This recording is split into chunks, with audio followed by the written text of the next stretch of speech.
everyone. This is Bea from the marketing team of WeGrow VA. We're back with another interview with another awesome guest. So, over here at WeGrow VA, we are on a mission to help people and businesses, big and small, reach greater heights through the help of virtual assistants. We believe that one of the most effective ways to grow is through conversations. So, whatever the topic may be, whether that's about the self, community, technology, marketing, the world, literally anything, we Grow conversations are our way to help us and our audience to grow even further. And today's conversation is going to be another great one. We are going to learn how to lead the pack, mastering motivation and inspiration with Trevor Martin. And if you want to watch or listen to any of our previous conversations with our awesome guests, then make sure to be subscribed to our YouTube channel. Simply search for WeGrow VA and don't forget to hit that bell icon to be the first to know whenever a new video drops. Now let's get this show on the road, but let me first introduce our guest for today. So Trevor has over 11 years of experience leading, coaching, and mentoring others. His passion for people and coaching pushes them to the next level and is the driving force behind his success. He primarily works with new entrepreneurs, CEOs, and executives as they tackle new obstacles or aspects in their life or with their teams. Working beside these leaders, they develop strategies and battle plans together that will provide a pathway to their goals. His fierce passion and warrior within mindset is the catalyst behind constant motivation, making him invaluable in his niche. He is dedicated to the cause and enjoys working with clients shoulder to shoulder as they embark on personal and professional journeys. So let's get to know Trevor more and how to lead the pack, mastering motivation and inspiration. So, hi, Trevor. How are you today? Bay, I'm doing wonderful. It's been a pretty good day. So it's a good day, and I'm excited to be here. Oh, that's really good to know. So, if it wasn't obvious with the topic name, this is about leading and leadership and motivating because I think that being a leader is actually really hard. Some people think that's just a position or someone to look up to, but it's actually a really hard thing, you know? Absolutely. So, I wanted to start off with the first question, which is Okay. how would you describe what a leader is to a 5-year-old? So I I this question absolutely makes me smile.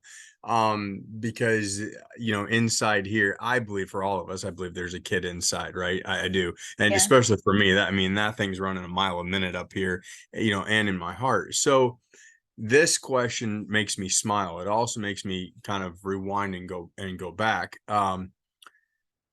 I would say if I was describing what a leader is to a 5-year-old, I would say a leader is someone who is willing to share their toys. Not only willing to share their toys, but willing to guide other people to where the sandbox is. To say, hey, here's my toys.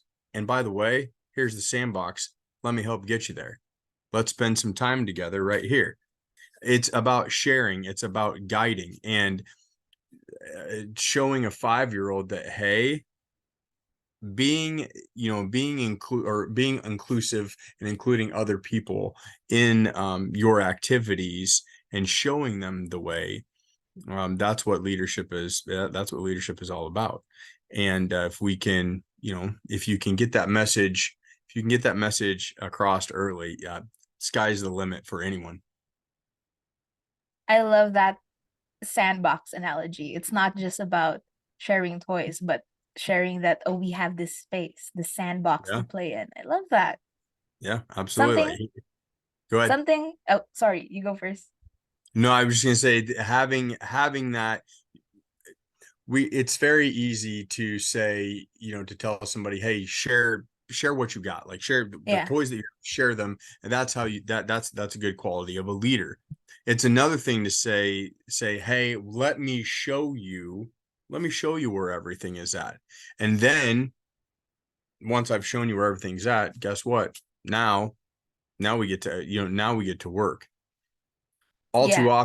All too often we when we think of leadership, we think of, I have to show people and pull people along, and then once I get them there, then I've got to mold them into what I think they should be.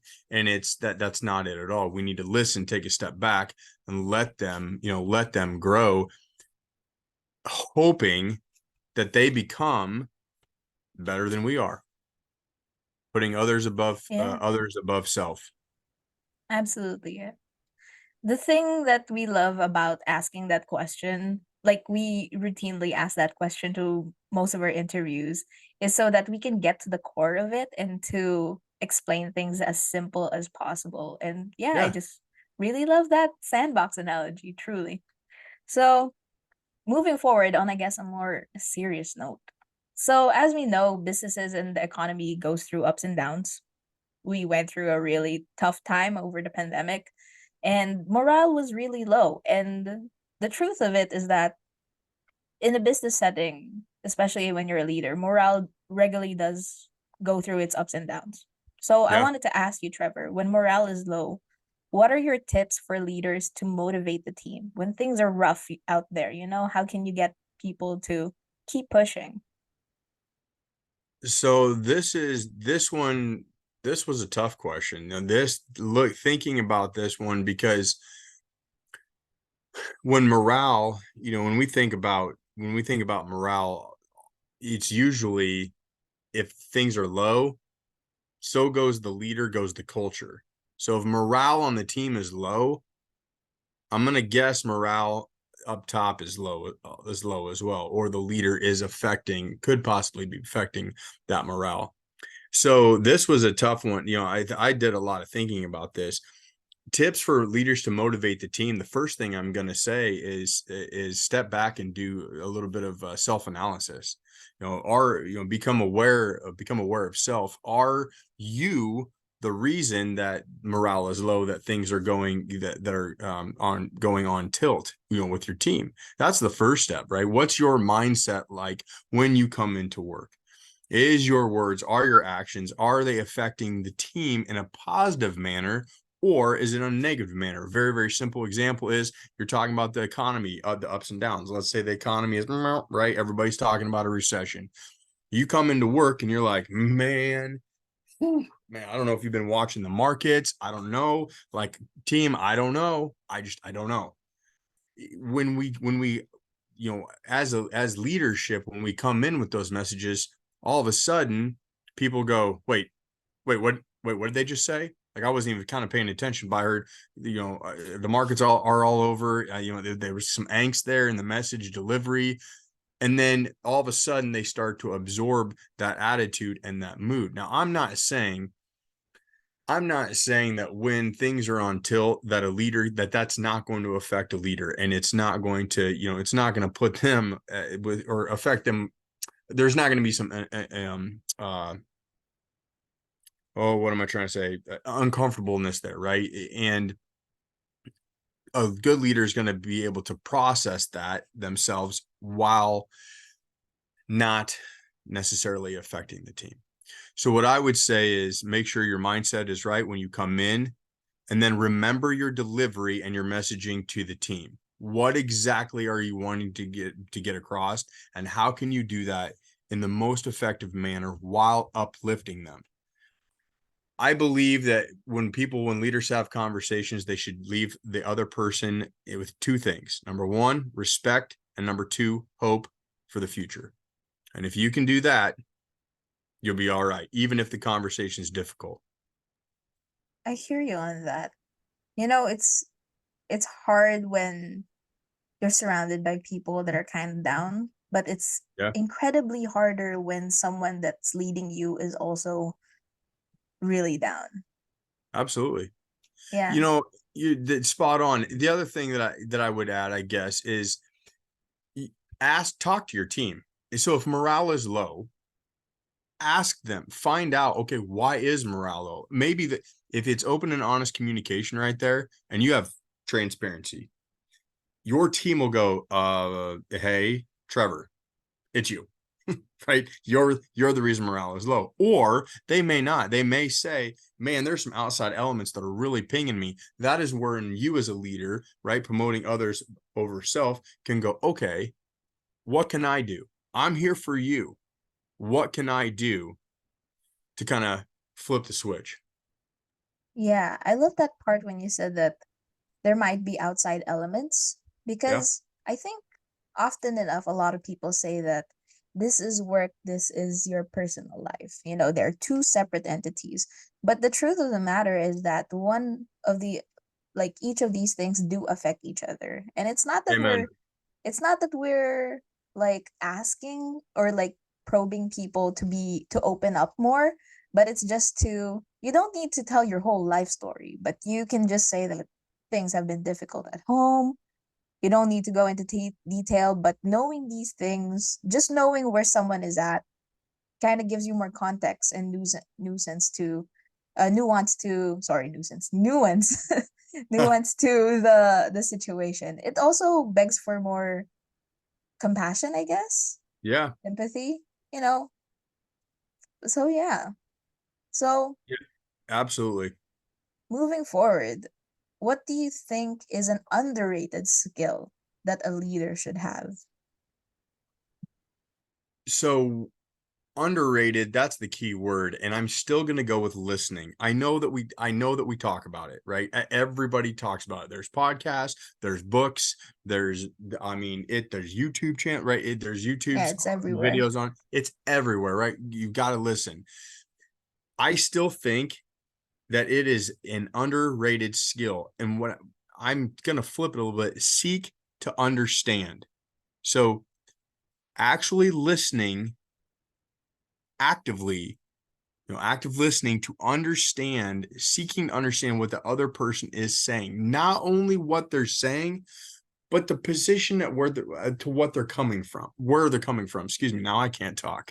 So it's really taking the time to absorb the words and absorb the thoughts and opinions of that other person before engaging a response. All too often, and I am so guilty of this. So the answer is, to me, is still an underrated skill is listening. That's still that's it, and seeking to understand. For me, it's I battle this all the time. You'll be saying something.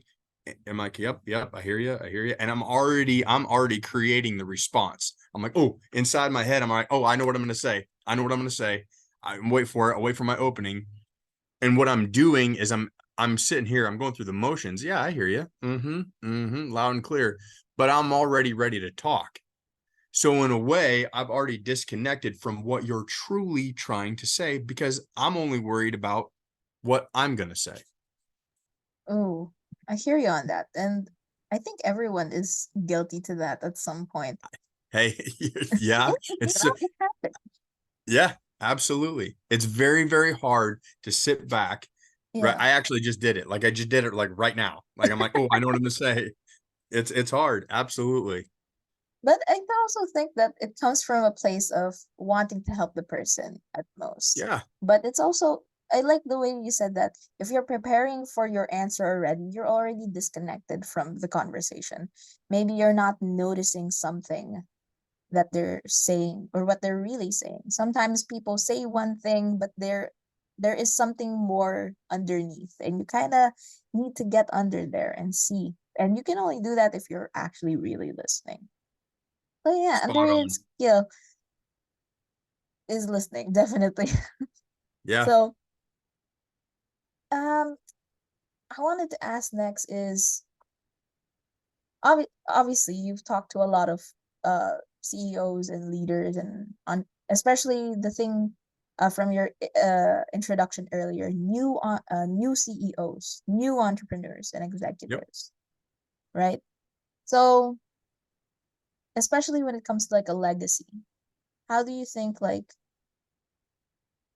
how to pass down a good legacy and inspire more people to take on leadership roles?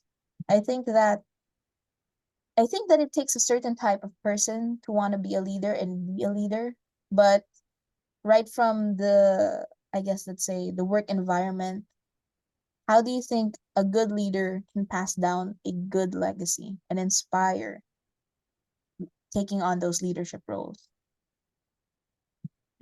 That's to me, that's probably the easiest out of all of these questions. That's probably the easiest one to answer because It's simple. Passing down a good legacy, how to do that? It's through your people. A leader is not self-defined. A leader is defined by the people that they serve. So you can ask me all day long, hey, Trevor, are you a good leader? And I'm going to be like, yeah, I'm a great leader. I mean, I'm awesome. Go ask the people that I lead. Go ask them if I'm a good leader. That's the truth. That's where you'll find the truth on if I'm a good leader. Their opinions matter the most. You want to leave a legacy as a CEO, as an executive, as an owner of the company, go talk to the people. They'll tell you what the culture's like. They'll tell you how they're leading. If you're truly, as an owner, as a CEO, executive, entrepreneur, solopreneur, whatever, if you're truly, truly interested in leaving an impactful legacy, leaving a great legacy, go spend time with the people that you lead, the people of your company. Talk with them. Ask them, hey, how am I doing? All too, I would say, we look at, you get to the C-suite, you get to director, C-suite, executive, right, owner, all of that. Look, I'm very rarely am I going to be out in the field because I have this title. I'm going to tell you right now, your people don't care. Your people don't care about your title. They don't. What they care about is how you lead the company. What they care about is how you treat them. That's what they care about. They don't care that you own the company. They don't care that you have president, CEO. Doesn't matter to them. What matters to them is how you personally interact with them and what you do day in and day out to benefit them more than you. You want to inspire people within your company, go spend time with them. Oh, I love how you ended that. Because the first part that really hit me is that a leader is defined by the people they serve. Because yeah, your self-perception may be like, oh, I'm good, or maybe it might be the opposite. Maybe you think, I'm so.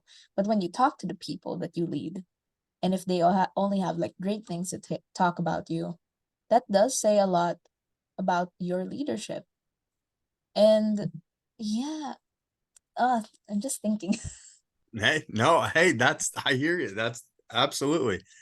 Yeah. And see, this is why we love these conversations, is that, and I feel that I'm in a really great position to always be, I'm not just asking, I'm always learning in these things. And I hope that the people listening and watching this are also having a great time at all of the insight that you have just shared with us.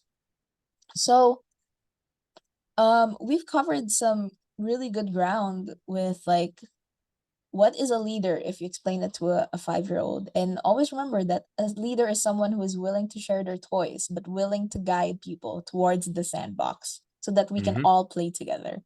So it's about sharing and guiding. I absolutely love that. Yeah. And it's to when things are low, when things are hard, you have to be able to see if you're also causing the thing for morale is low.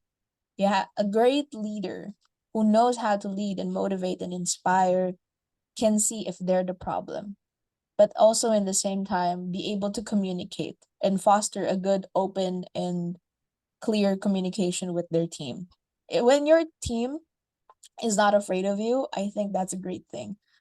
I wanted to insert the fact that I think people who think that, um, you know, like there is a divide. There is obviously a divide with like, this is the leader and this is the people. And so automatically there is that hierarchy that kind of creates a sense of fear. Like, oh, this person might be too high for me. But if you are a great leader, your people will be able to communicate with you. Yes. You hit the nail on the head. Absolutely. Absolutely. If you're a great leader, your people are going to communicate with you. They're going to want to. It's not Yeah. just It's not just that they're like, oh, the door's there. They're gonna want to come talk to you, and you are gonna want, because that's gonna Mm, feed you, and you're gonna want to talk to them, and that feeds them, and pretty soon you become an unstoppable force for good. yeah, Because in your company's gonna thrive. Your retention, your employee retention, it's gonna stay stacked because you're feeding your people the right way. Why would they want to go anywhere else? true. That's really true. We mentioned employee retention. That's such a hard thing nowadays to have. Other than like the business aspects, there are other things that uh come into play when people leave, and it is what it is. But if you can proudly say that I've been working with these people for quite a long time and you're nurturing them, you're taking care of them, and in the same time they're taking care of you, essentially you're just taking care of each other and growing together, thriving together. That actually to me says a lot about great leadership. That is such a good hallmark for great leadership. And as you said, Trevor, a leader is defined by the people they serve. Really love that. Absolutely. So now is the part where I asked Trevor, please tell the viewers and the listeners how to find you, how to get in touch with you. Um, yeah, promo. Okay. So for anybody viewing me, I'm on LinkedIn, and so you can find me on LinkedIn. From there, there's a link to my YouTube channel, which is titled The Pirates Cove. So I spend a lot of my time on LinkedIn, talking about leadership, among other things. That's where you can find me. You can also find links to my Calendly on there daily. I'm on there daily and posting daily. All right, great. And don't worry, we'll be putting all of Trevor's links in the description box and like just basically everywhere so that it'll be easy to find him. I also wanted to promo the wonderful thing about Trevor is the way he posts isn't just like cheesy stuff, or I don't mean that badly. I'm saying is that Trevor, if it isn't obvious with this conversation, Trevor is such a great storyteller.